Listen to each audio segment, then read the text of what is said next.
Bom dia.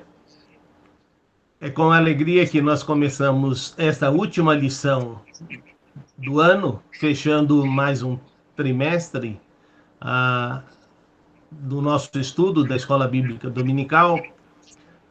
Começamos com a lição ministrada pelo Márcio e o Anselmo, falando sobre oração. E vimos os diversos aspectos da oração.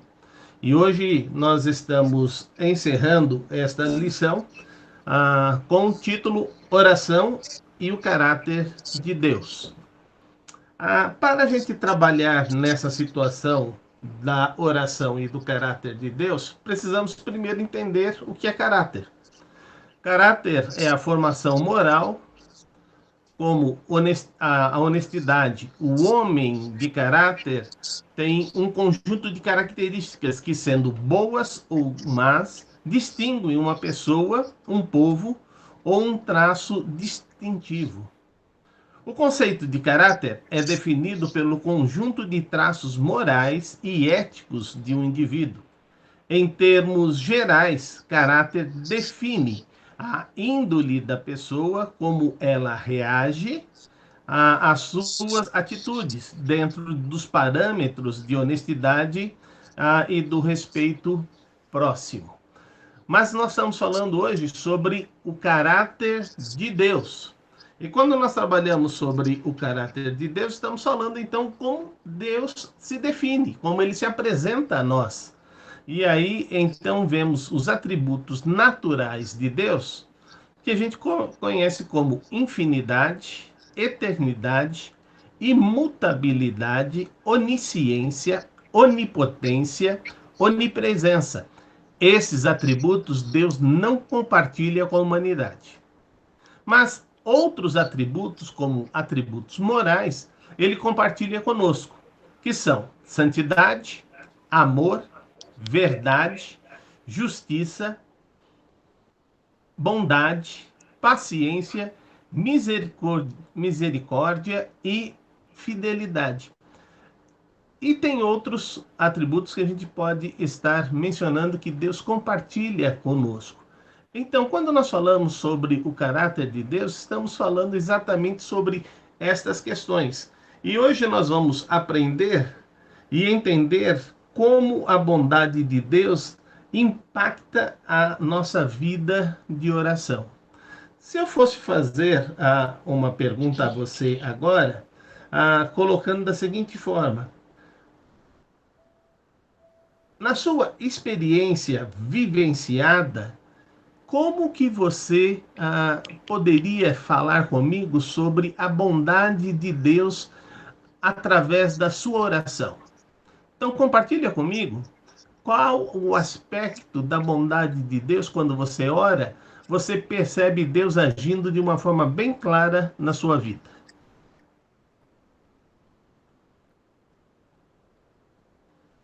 Então, pode falar. Quero a sua participação agora. Tira o mute do microfone e fala.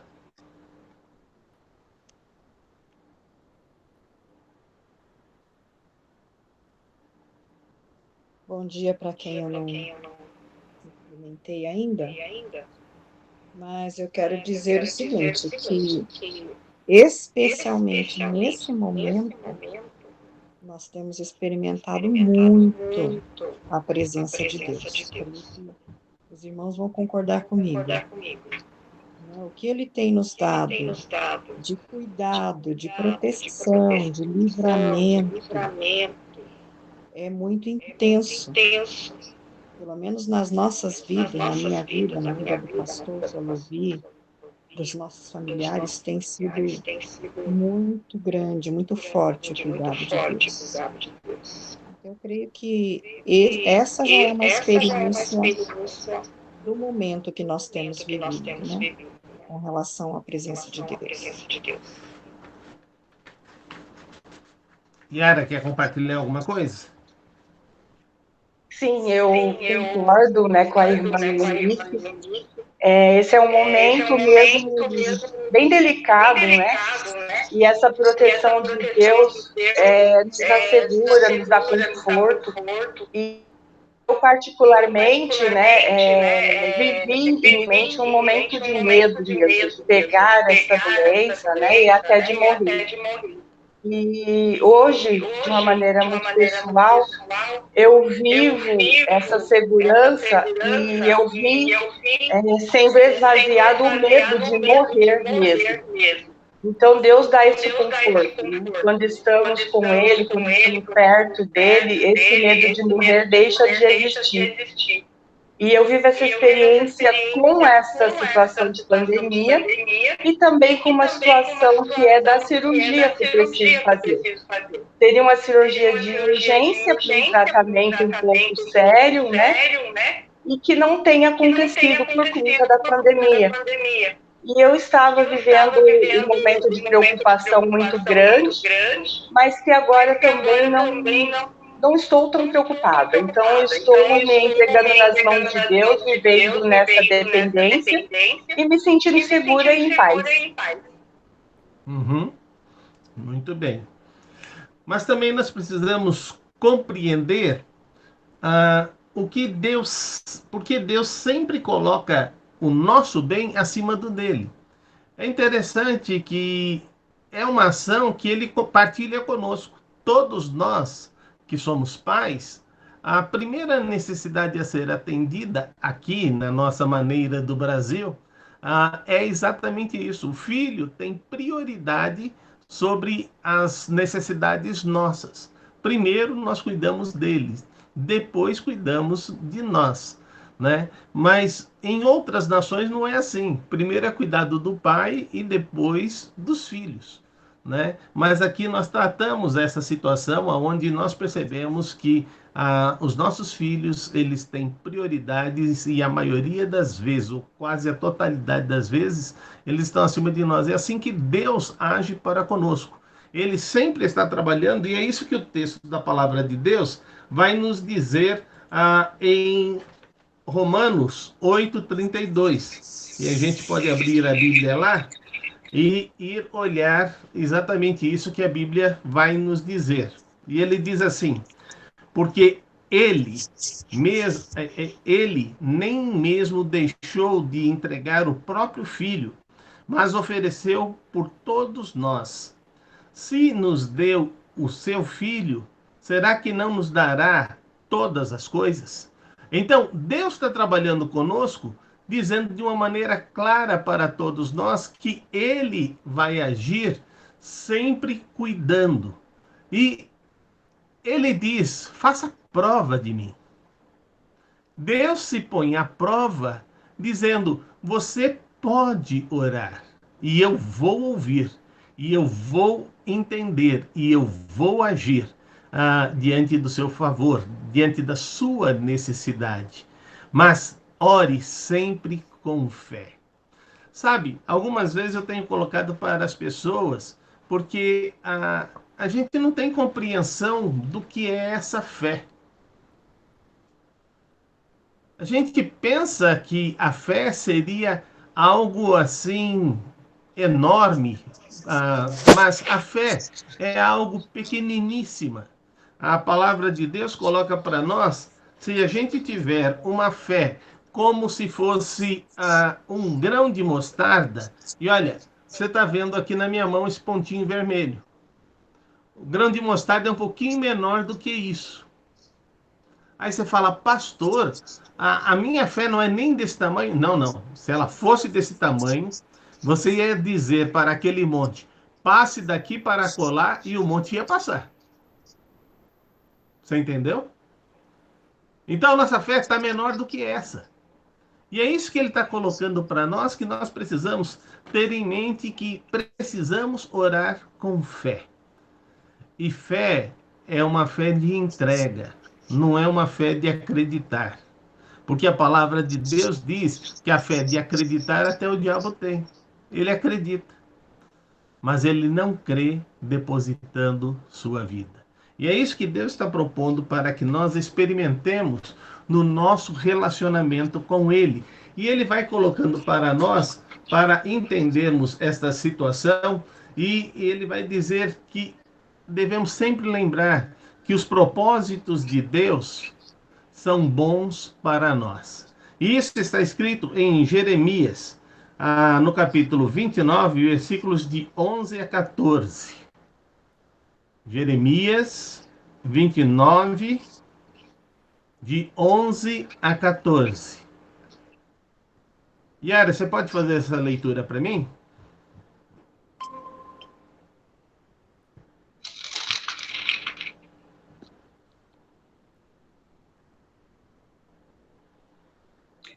Porque sou eu que conheço os planos que tenho para vocês, diz o Senhor. Planos de fazê-los prosperar e não lhes causar dano. Planos de dar-lhes esperança e um futuro. Então vocês clamarão a mim, virão orar a mim, e eu os ouvirei.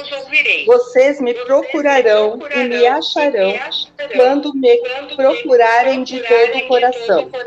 Eu me deixarei ser encontrado por vocês, declara o Senhor. Eu os trarei de volta do cativeiro. Eu os reunirei de todas as nações e de todos os lugares para onde eu os dispersei, e os trarei de volta para o lugar de onde os reportei, diz o Senhor. Pastor, tira do mute do senhor, que eu precisei colocar no mute o microfone do senhor. Quando o outro irmão for ler, precisa colocar o do senhor no mute, porque o do senhor está dando um retorno. Tá bom? O senhor ainda está no mute, pastor. Eu não consigo desativar o mute. Então a gente tem que estar entendendo que Deus está trabalhando conosco e está nos dando a direção de que precisamos a cada momento compreender que os planos e os propósitos de Deus são sempre os melhores. Os planos e os propósitos de Deus são sempre melhores. E esta é a grande bênção que nós temos na nossa vida para entendermos isto. E aí ele vai dizer assim: eu farei com que o seu futuro seja cheio da minha presença. Seja sempre algo que você vai demonstrar para todas as pessoas sobre quem é o seu Deus.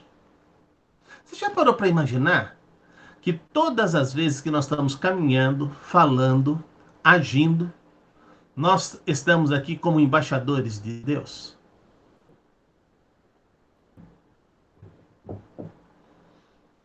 Quando você age ou reage, você tem que ter em mente algo maravilhoso. E o que você tem que ter na sua mente é que o seu agir tem que ser diferente das outras pessoas. Como assim tem que ser diferente? Eu estava uma vez no velório e faleceu a esposa de um diácono.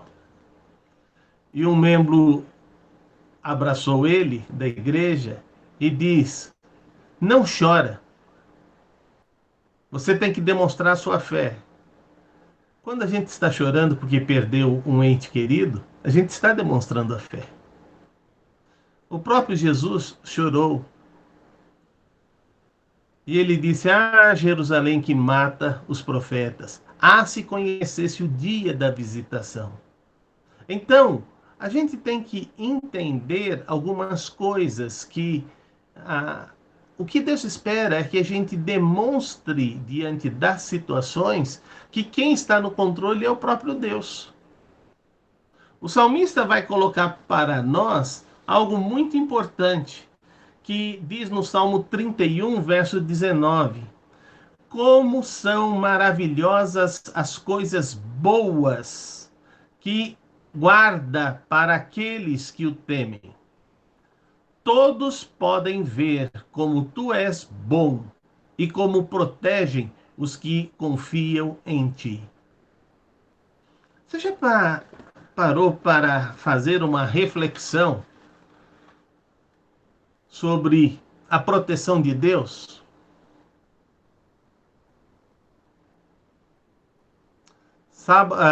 Nesta semana, estava voltando de Campinas, tive reuniões lá, e daqui a pouco a estrada ficou como se fosse uma árvore de Natal. E eu falei, tem algum acidente lá na frente.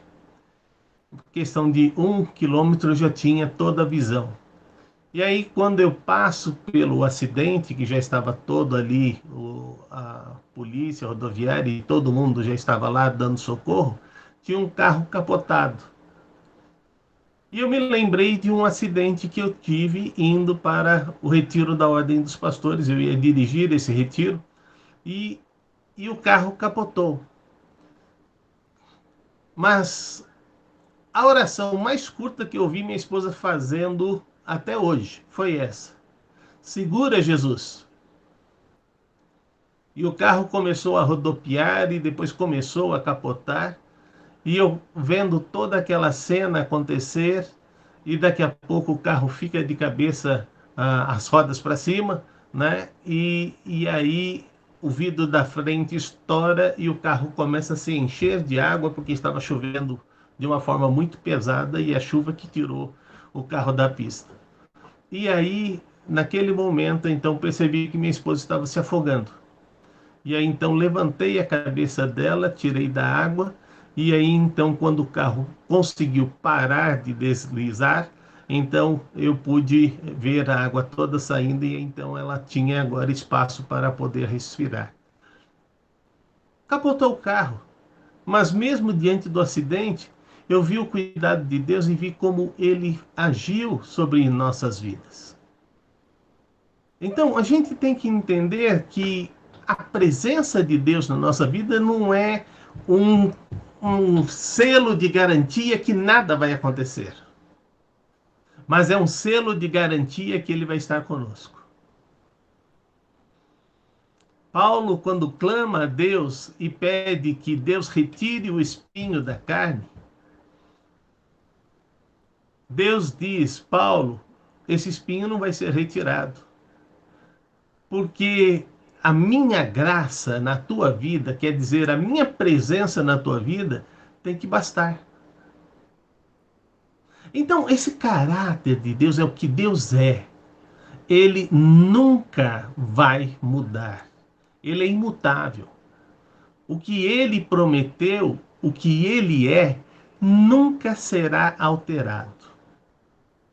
Tudo que Deus faz, não faz por causa do nosso mérito.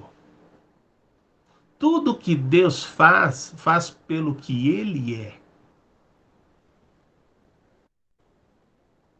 Porque pelo nosso mérito, todos nós estaríamos no inferno. Não há ninguém bom.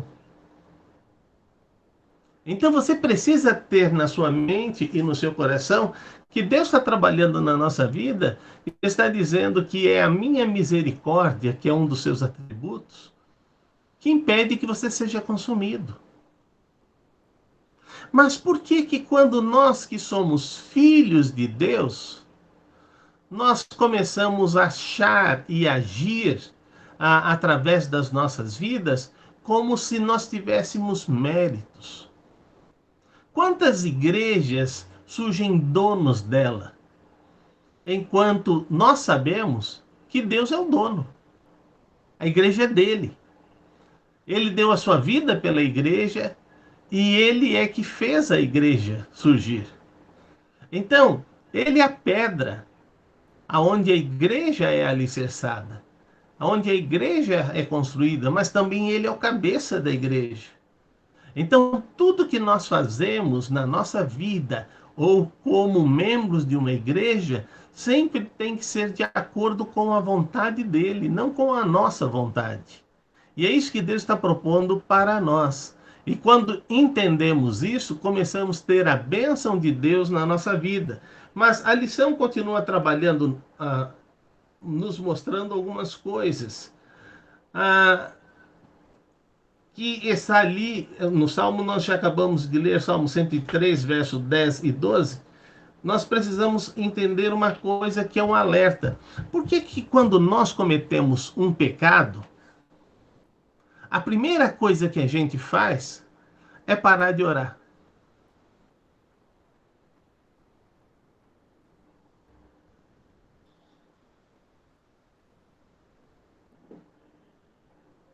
O Espírito Santo está trabalhando na nossa vida. E ele está nos convencendo do pecado, da justiça e do juízo. Se ele está nos convencendo do pecado, da justiça e do juízo, a primeira coisa que deveríamos fazer é nos colocarmos diante de Deus e suplicarmos o perdão. E aí, ao suplicarmos o perdão, Deus vai agir na nossa vida, nos restaurando. Mas o grande problema é que, mesmo tendo o perdão de Deus, e é isso que eu queria que agora vocês compartilhassem, mesmo tendo o perdão de Deus, por que que muitas vezes nós não nos perdoamos? Então eu queria que vocês compartilhassem. Isso acontece? É um fato que você vê na sua vida ou presencia na vida de alguma pessoa? Abre seu microfone e compartilha comigo um pouco.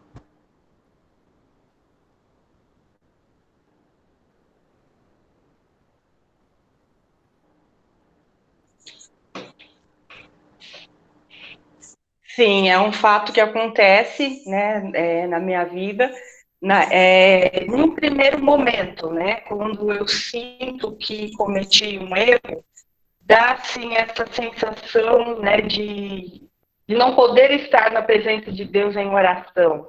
É como se fosse uma vergonha diante da bondade de Deus, né? Deus é bom, né, está sempre presente, então fica essa sensação ruim. Então, no momento de orar, né, é como se eu não tivesse esse direito de estar na presença dele. Mas até como diz a lição, né? É um erro e a gente precisa continuar. Então, eu insisto, eu oro e imediatamente sinto esse amor, né? E esse perdão. Então, é como o pastor acabou de colocar, né?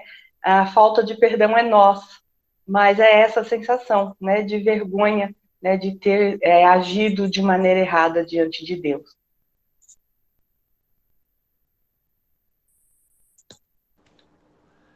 Mais alguém?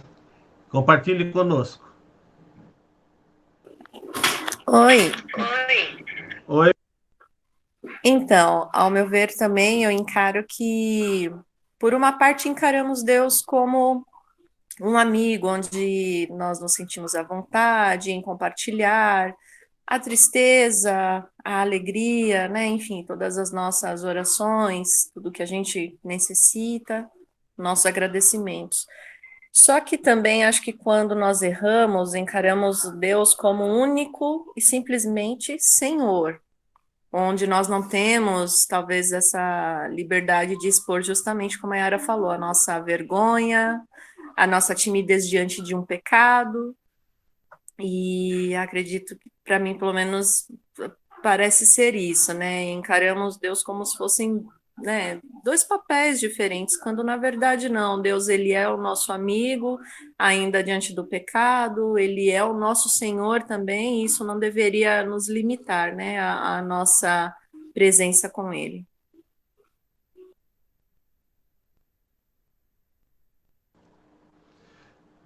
Você se recorda o que aconteceu quando Adão e Eva cometeram pecado? Todas as tardes, o Senhor passeava pelo jardim. E aí Deus começa a dizer: Adão, onde você está?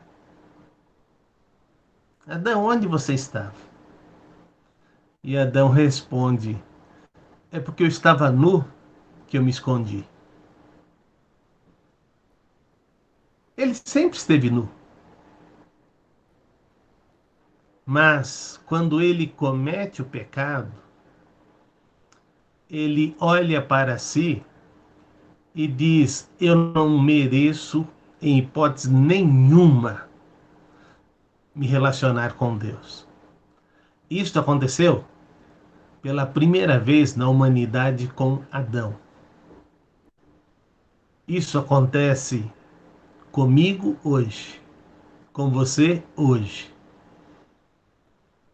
Quando é que nós vamos aprender que nunca vamos ficar sem cometer pecado enquanto estivermos vivendo aqui? Sempre vamos pecar. Mas nós precisamos aprender a viver diante da graça de Deus. Quanto mais permanecermos na graça de Deus, mais vamos ter da sua presença. E é essa presença de Deus na minha vida, na tua vida, que vai impedir que a gente cometa pecado.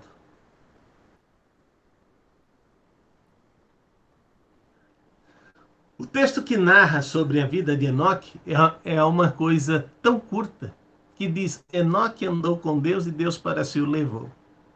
Você já imaginou se esta fosse a única frase dita sobre nós? Salomão andou com Deus e Deus para si o levou? Como teríamos andado aqui na terra de uma forma perfeita, sentindo a sua presença, sentindo o seu amor, querendo constantemente estar diante da sua face?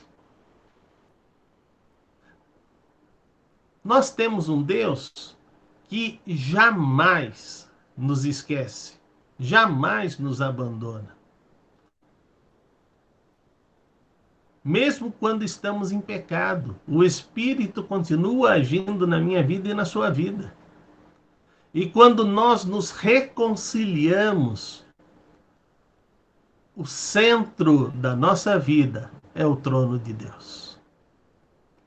Então Deus está nos ensinando que, através do caráter de Deus, Ele está mostrando o seguinte: eu sou imutável, eu sou bondoso, e eu vou agir na sua vida proporcionando, tanto no querer quanto no efetuar, a minha vontade sobre sua vida. E você vai ter esta bênção e vai ter toda esta compreensão sobre o que eu quero que você experimente, do que você comece a viver sentindo o agir da minha vida. E aí nós vamos para Romanos, no capítulo 5, versículos de 3 a 5. Romanos 5, de 3 a 5. E ele vai dizer o seguinte: e também nos alegramos nos sofrimentos, pois sabemos que os sofrimentos produzem paciência. A paciência traz a aprovação de Deus. Esta aprovação cria a esperança. Essa esperança não nos deixa decepcionados, pois Deus derramou o seu amor nos nossos corações e por meio do Espírito Santo Ele nos deu. Queridos, Deus está dizendo o seguinte, que todas as situações que nós temos que enfrentar, vamos enfrentar. Mas temos que entender que não somos uma obra acabada. Somos uma obra que está sendo feita dia a dia. Quando o Senhor vai usar Jeremias, ele diz: eu quero que você vai ver a olaria. Vai lá. E lá ele vai e vê um oleiro trabalhando na massa. E ele diz: eu quero que Israel se torne essa massa nas minhas mãos. Eu dia a dia estou sendo moldado por Deus. Você dia a dia está sendo moldado por Deus. E cada uma das coisas que acontecem em nossa vida estão dentro do propósito de Deus. E ele diz, como disse na lição passada, que esse cuidado, ele sempre estará, mesmo que você não esteja compreendendo no momento o que está acontecendo. E por que você está tendo que passar por esse sofrimento. E você não pode admitir que as outras pessoas se aproximem de você e diga como disseram os amigos de Jó: que mal terrível você cometeu contra Deus para estar sofrendo essa punição. Ou como os discípulos perguntaram para Jesus sobre o cego: quem pecou? Os pais dele ou ele? E Jesus responde: nem os pais, nem ele. mas tudo aconteceu para que a glória de Deus se manifestasse. Então você tem que pensar o seguinte, que o sofrimento que nós estamos passando, ele é leve e é momentâneo. Mas a promessa de Deus, ela é maravilhosa, que vai produzir um eterno peso de glória. E é esse peso de glória que eu e que você precisamos começar a tomar posse, acreditar e descansar. O Salmo 37:5 diz: entrega o teu caminho ao Senhor, confia nele e ele tudo fará. Este Davi, que é o servo segundo o coração de Deus, que cometeu tantos erros, mas que a sua característica era o perdão, o pedido, a súplica de perdão diante de Deus, o arrependimento que ele tinha das coisas. Então, Davi experimenta essa grandeza. E ele vai dizer agora, já no final da sua vida, nesse mesmo capítulo: fui moço, agora sou velho. Nunca vi o justo desamparado, nem a sua descendência mendigar o pão. O decorrer da sua vida faz com que você experimente a bondade de Deus por todo o caminho. E quando você olhar para trás, sem dúvida, você vai poder dizer: como Deus foi grande na minha vida. Você não vai ver como aquela poesia Pegadas na Areia, que o personagem questiona, dizendo: nos momentos mais difíceis da minha vida, eu só vi um par de pegadas. A compreensão dessa pessoa era que Deus havia abandonado, mas na verdade o Senhor diz para ele que foi neste momento que ele carregou no colo. Então, neste momento, só tinha que ter um par de pegadas. Nós temos que entender que Deus está trabalhando comigo e com você e está dizendo que todas estas situações vão nos levar para aprimorarmos a nossa dependência de Deus. Porque é através dessa dependência que nós vamos poder compartilhar com as pessoas e dizer de uma forma bem clara a grandeza desse Deus. Ainda quero ver esse último texto que diz no Salmo 103, versículo 10 a 12. Salmo 103, 10 a 12. 10 e 12, não 10 a 12.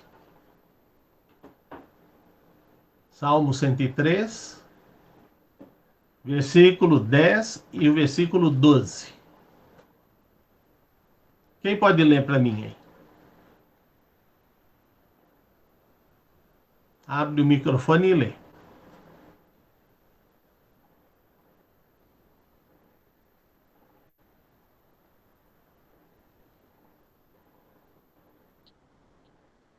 Não nos trata conforme os nossos pecados, nem nos retribui conforme as nossas iniquidades. E como o Oriente está longe do Ocidente, assim ele afasta para longe de nós as nossas transgressões. Já parou para imaginar se Deus fosse tratar a gente como nós merecemos?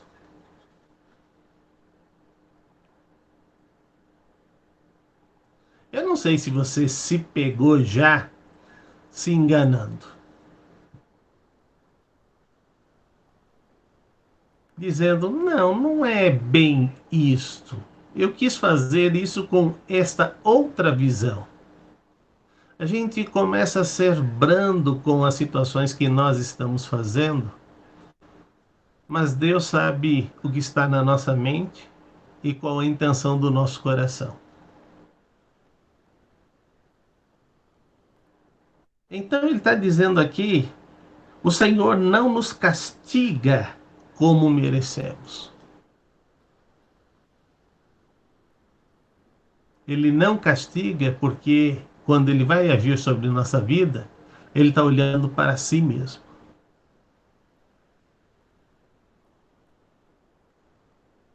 no nosso culto diário que a gente faz, uma das coisas que nos marca, a gente está terminando o livro de Isaías, é ver quanto as pessoas daquele tempo agiam de uma forma rebelde contra Deus.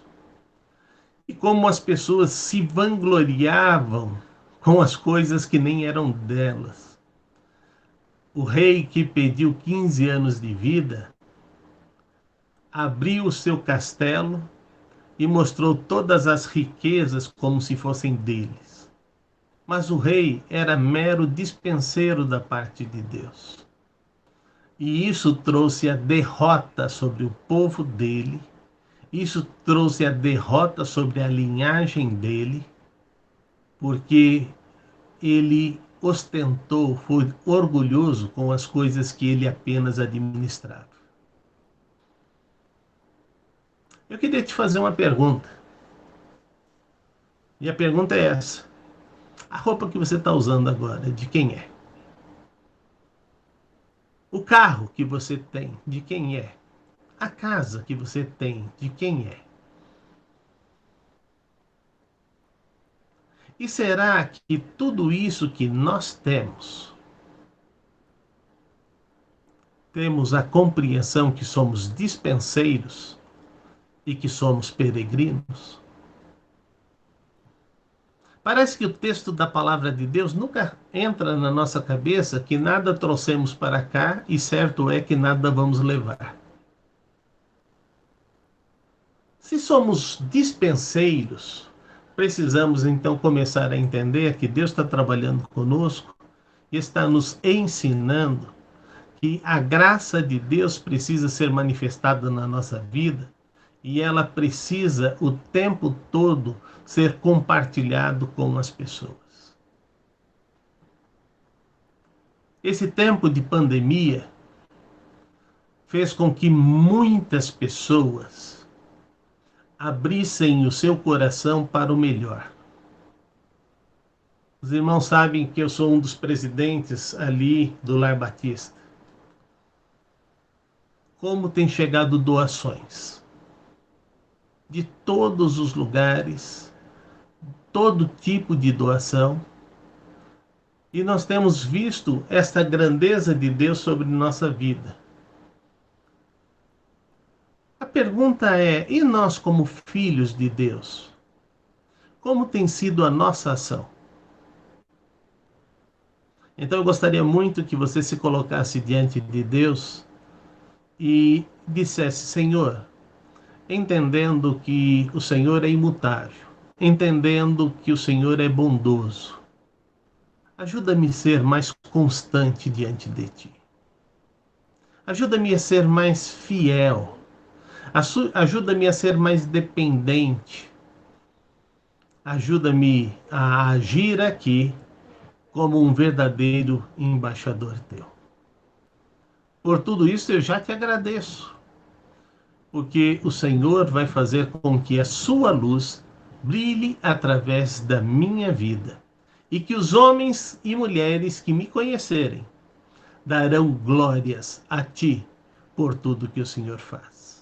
Queridos, a lição de hoje, olhando para Deus, nos ensina e nos ajuda a compreendermos o que Deus é. Mas também nos dá a importância de termos a compreensão de nos colocarmos diante de Deus e sermos cada vez mais parecidos com Ele. Não sei se tem alguma contribuição que vocês gostariam de fazer, esse é o momento.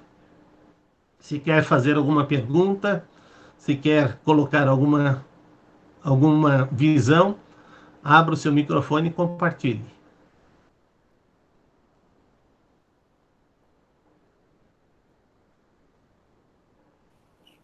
Pastor, eu quero mesmo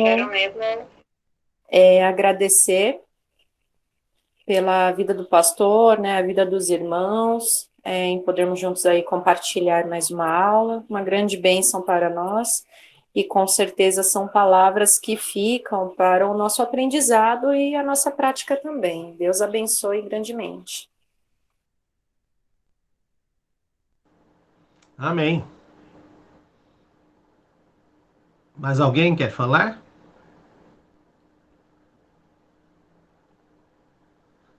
Se não, vamos orar.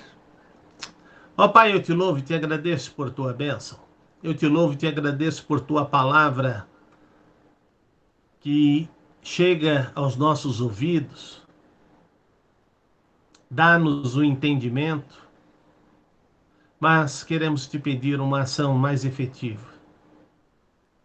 Que teu Espírito aplique em nossas vidas este entendimento e que possamos exaltar e glorificar o teu santo nome através de tudo que fizermos e da maneira como agirmos diante da sociedade, diante da família, diante do trabalho, para que o teu nome possa ser glorificado.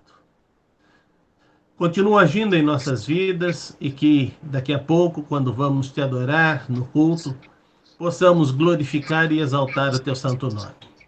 Muito obrigado por tudo que o Senhor faz em nossas vidas. Em nome de Jesus. Amém. Amém. Queridos, no próximo domingo nós não teremos a Escola Bíblica Dominical, porque durante o período da Escola Bíblica Dominical nós teremos Assembleia. E depois, no horário do culto, será o nosso culto de Natal, quando vamos celebrar e vamos agradecer a Deus. Então, o nosso desejo é que Deus continue abençoando. E o último domingo, então, será uma lição avulsa que vamos compartilhar e vamos enviar no grupo do WhatsApp ou colocar nas redes para que você possa baixar e então estudar essa última lição. Tá bom? Fiquem com Deus. Deus abençoe grandemente. Foi um prazer estar com vocês mais este domingo. É uma grande alegria poder estar estudando com vocês. E eu agradeço muito a Deus também os demais irmãos que estão ouvindo a lição da Escola Bíblica Dominical através do YouTube. Que Deus continue aplicando a sua palavra em nossas vidas. Fiquem com Deus. Um bom domingo e uma semana tremendamente abençoada a todos vocês.